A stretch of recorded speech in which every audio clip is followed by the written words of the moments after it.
Assalamualaikum warahmatullahi wabarakatuh. Berjumpa lagi dengan kami di channel Sajadah Kiai.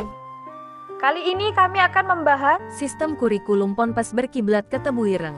Memasuki usianya yang ke-25 di tahun 1950, sejalan dengan berkembangnya fasilitas-fasilitas gedung, peralatan dan sebagainya, maka perbaikan dan penyempurnaan juga ditingkatkan di bidang sistem pendidikan seperti kurikulum, metode interaksi dan lain-lain.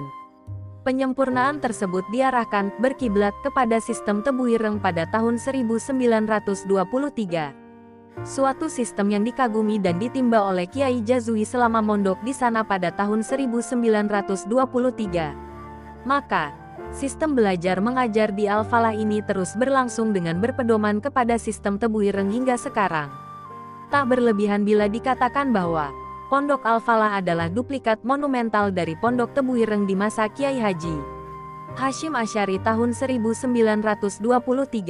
Kiai Jazuli rupanya mempunyai prinsip yang kokoh dan sangat yakin kepada sistem salafiyah yang dipilihnya, sehingga beliau tetap konsisten untuk melestarikannya. Dan ternyata Kiai Jazuli tidak salah pilih, sebab sistem salafiyah tetap punya pendukung dan penggemar di kalangan umat Islam. Begitulah kenyataannya sekitar tahun 1960-an santri terus meningkat sehingga fasilitas gedung yang ada sudah tak menampung lagi. Untuk mengatasi masalah tersebut, pada tahun 1957 dibangun 2 unit bangunan asrama yang diberi nama Komplek G. Al-Ghazali dan Komplek H. Hasanuddin. Begitu seterusnya. 5 tahun berikutnya pondok terasa sesak lagi dan dibangunlah Komplek A. Al-Azhar pada tahun 1962. Pondok Al-Falah semakin anggun dengan bangunan-bangunan yang sudah berderet seiring dengan wibawanya yang makin dirasakan oleh masyarakat luas. Pengaruh pondok yang dihuni sekitar 600 orang santri ini semakin kuat di tengah-tengah masyarakat Abangan Ploso. Gangguan-gangguan pihak luar yang ditujukan kepada pondok pun berangsur-angsur berkurang dan akhirnya hilang sama sekali. Masyarakat rata-rata menunjukkan sikap simpati dan berduyun-duyun menyekolahkan anaknya ke pondok, hingga mendorong dibukanya madrasah lailiyah malam khusus untuk anak-anak kampung sekitar, yang didirikan pada tahun 1957 per 1958. Hadratus Syaikh Kiai Haji A. Jazuli Usman menghadap kepada Yang Kuasa pada jam 15.30 WIB hari Sabtu Wage tanggal 10 Januari tahun 1976 bertepatan dengan 10 Muharram 1396 H. Beliau wafat tanpa meninggalkan harta benda, sawah, ladang ataupun emas permata. Tetapi sebuah pondok pesantren Al-Falah telah melebihi segalanya. Kiai Jazuli telah sukses besar dalam menyebar luaskan ilmunya, mencetak putra-putrinya menjadi manusia-manusia soleh. Ditambah lagi Al-Falah yang akan mengalirkan pahala terus-menerus sepanjang masa, jauh lebih deras dari aliran Sungai Brantas. Mengedepankan rujukan masyayikh, Kiai Haji Ifatul Latoif, pengasuh pondok pesantren Al-Falah Ploso, Mojo, Kediri, mengutarakan, dari masa ke masa, visi dan misi pesantren tetap mengedepankan rujukan dari para masyayikh. Visinya yakni, mencetak para santri sebagai kader ahlus sunnah wal jamaah yang teguh dalam prinsip ilmiah amaliyah dan amaliyah ilmiah serta menjadikan Al-Falah sebagai rujukan pengembangan keilmuan keislaman dan dakwah multikultural. Adapun misinya, mengembangkan pesantren secara keilmuan dan kelembagaan serta melakukan pencerahan kepada masyarakat melalui kegiatan taklim, tarbiyah dan tadib. Lalu, meningkatkan kompetensi lulusan pondok pesantren melalui pembekalan moral, skill dan penguatan di bidang ilmiah amaliyah dan amaliyah ilmiah. Dalam perjalanannya, Ponpes Al-Falah terus berkembang, hingga terus merangsak ke pendidikan formal melalui Madrasah Islamiyah Salafiyah Riyad Lotul, UKUL MISRIU, dengan sistem klasikal yang terbagi dalam tiga jenjang pendidikan yang dikelola melalui Madrasah Ibtidaiyah, Madrasah Sanawiyah, Madrasah Aliyah, Mahat Ali. Untuk jenjang Aliyah MISRIU sudah mendapatkan izin operasional sebagai satuan pendidikan.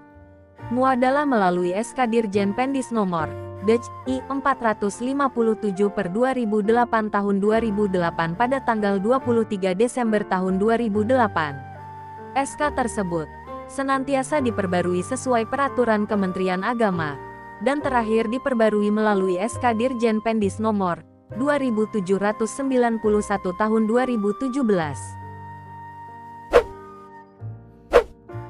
Jenjang Sanawiyah MISRIU sudah mendapatkan izin operasional sebagai satuan pendidikan muadalah melalui SK Dirjen Pendis nomor 4210 tahun 2009 pada tanggal 22 November tahun 2019.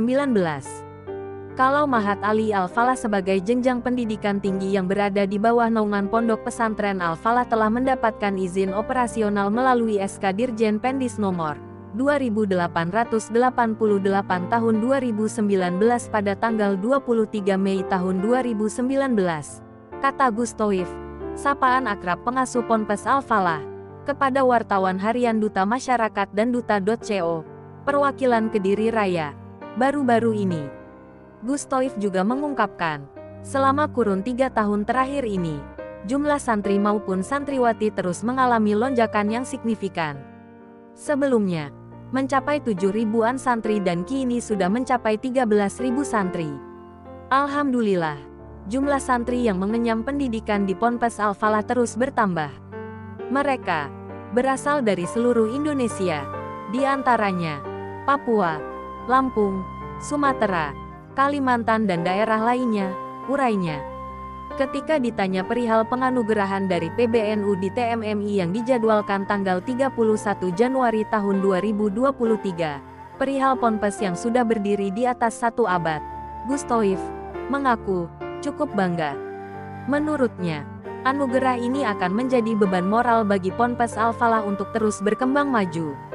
Pastinya harus menjadi lebih baik dalam kualitas, utamanya mendidik santri, tugas yang cukup berat. Terlebih lagi, di era modernisasi yang terus berkembang saat ini. Semoga Ponpes Al-Falah tetap lestari, ucapnya.